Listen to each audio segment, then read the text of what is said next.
Halo semua, selamat datang di cerita legenda. Sebelum kita mulai dengan cerita legenda yang menarik ini, jangan lupa untuk like video ini dan subscribe ke channel kami. Aktifkan lonceng notifikasinya supaya kamu nggak ketinggalan cerita-cerita legenda dari kami. Like dan subscribe dari kamu sangat berarti bagi kami dan membantu kami untuk terus membuat konten-konten menarik. Terima kasih atas dukunganmu. Dan sekarang mari kita mulai ceritanya. Di tepian muara Sungai Barito, yang mengalir tenang di tengah lebatnya hutan Kalimantan Selatan, berdiri sebuah kerajaan yang makmur dan damai, Kerajaan Kuin. Dalam keheningan yang menyelimuti pagi itu, matahari mulai memancar hangat dari ufuk timur, menciptakan kilauan emas di atas air sungai yang jernih. Kerajaan ini diperintah oleh seorang raja yang bijaksana, dihormati oleh rakyatnya. Namun, ada satu sosok yang juga mendapat tempat khusus di hati sang raja. Seorang patih kerajaan yang dikenal karena kebijaksanaan dan ketangkasannya dalam bertindak. Ia adalah Datuk Ujung, seorang pria dengan reputasi yang tak tertandingi, baik dalam perang maupun dalam memimpin dengan penuh kearifan. Pada suatu hari yang tampaknya seperti hari-hari biasa di kerajaan, dari kejauhan terlihat sebuah kapal besar yang perlahan mendekati muara Sungai Barito. Kapal itu bukan kapal biasa, ukurannya sangat besar, dan bendera merah mencolok yang berkibar di tiangnya menandakan asal kapal tersebut. Tiongkok, negeri yang jauh di seberang lautan. Kapal itu berlabuh di dekat muara. Namun yang membuat cemas, tak ada satupun dari kapal yang mendatangi daratan atau menyampaikan maksud kedatangan mereka. Kapal besar itu tetap berada di sana, diam seperti menunggu sesuatu. Kabar tentang kapal asing ini segera sampai ke telinga sang raja. Ia mulai merasa curiga. Mengapa mereka datang tanpa pemberitahuan? Apakah mereka datang dengan niat damai? Atau justru untuk menaklukkan?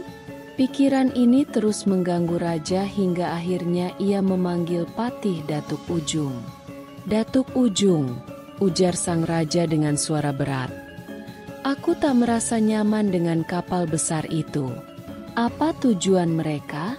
Mengapa mereka berdiam di sana tanpa kabar? Aku khawatir ini adalah ancaman bagi kita." Datuk Ujung menundukkan kepalanya tanda hormat. "Perintah apa yang ingin Paduka sampaikan?" "Aku memerintahkanmu untuk menyiapkan pasukan. Kita harus bersiap. Jika mereka datang dengan niat buruk, kita akan siap mempertahankan negeri ini." Datuk Ujung, dengan kesigapannya yang telah dikenal di seluruh kerajaan, segera mengumpulkan pasukan terbaik. Mereka menunggu di tepi sungai, dengan senjata siap di tangan, mata-mata waspada mengamati setiap gerakan kapal besar itu. Hingga suatu hari, sebuah perahu kecil dari kapal besar itu mulai bergerak menuju daratan. Di atas perahu itu, terlihat sekelompok orang berseragam, membawa senjata, dipimpin oleh seorang pria yang terlihat gagah dan tegas, seorang utusan dari Kekaisaran Tiongkok. Dengan langkah percaya diri, utusan itu turun dari perahu dan berjalan mendekati Datuk Ujung, yang telah berdiri menunggu bersama pasukannya. Tanpa basa-basi, utusan itu berbicara dengan suara lantang, menantang. "Kami datang dari Kekaisaran Tiongkok. Kami diperintahkan untuk menguasai negeri ini.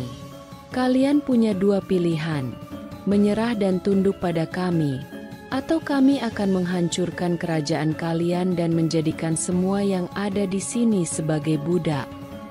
Ucapan ini menimbulkan kegemparan di antara pasukan Kerajaan Kuin. Namun, Datuk Ujung tetap tenang. Dengan suara rendah namun tegas, ia menjawab tantangan itu.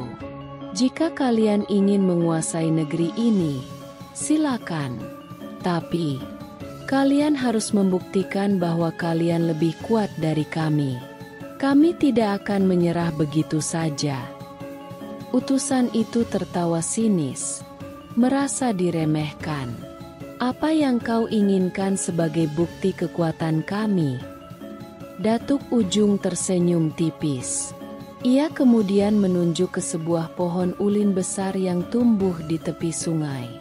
Pohon itu dikenal sebagai salah satu pohon terkuat di Kalimantan, dengan kayu yang begitu keras hingga nyaris mustahil untuk dibelah. Kalian boleh menguasai negeri ini, kata Datuk Ujung, jika kalian mampu mengangkat pohon ulin itu dan membelahnya menjadi dua.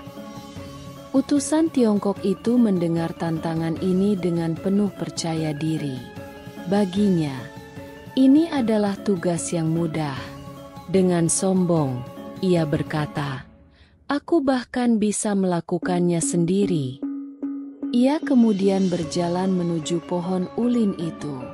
Dengan sekuat tenaga, ia mencoba mengangkat pohon besar itu, namun tak bergerak sedikit pun.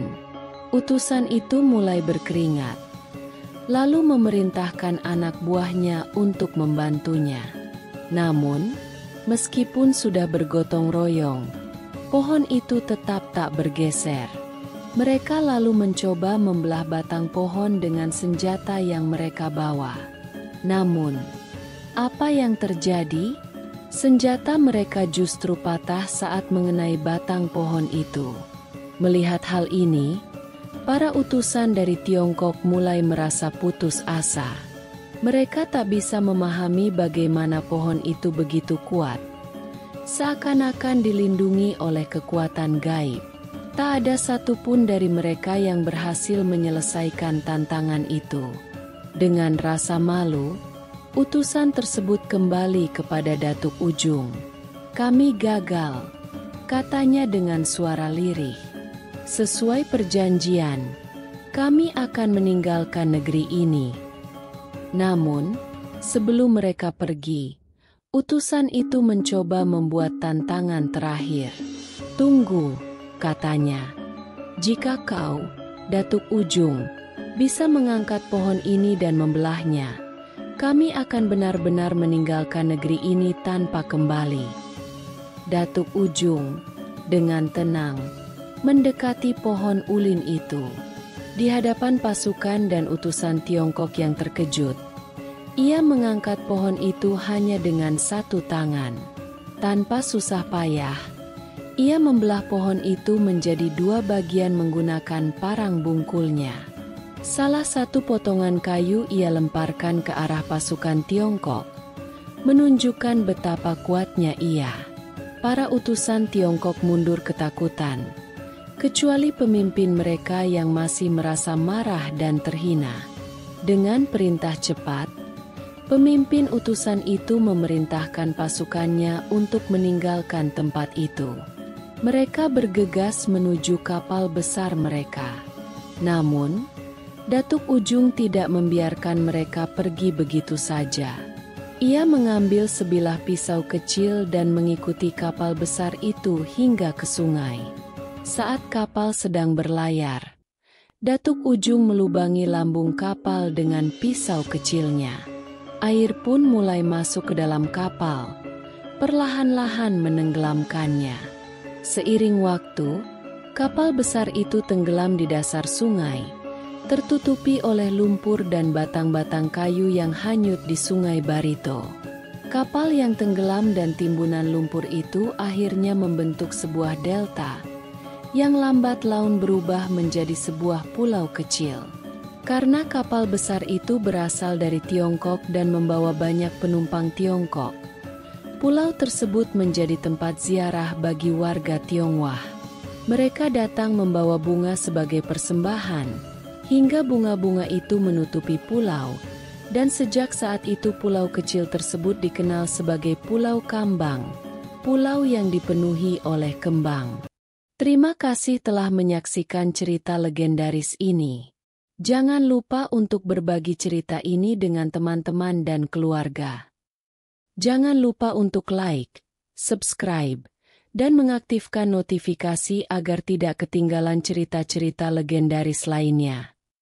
Sampai jumpa di video berikutnya dan salam cerita legenda.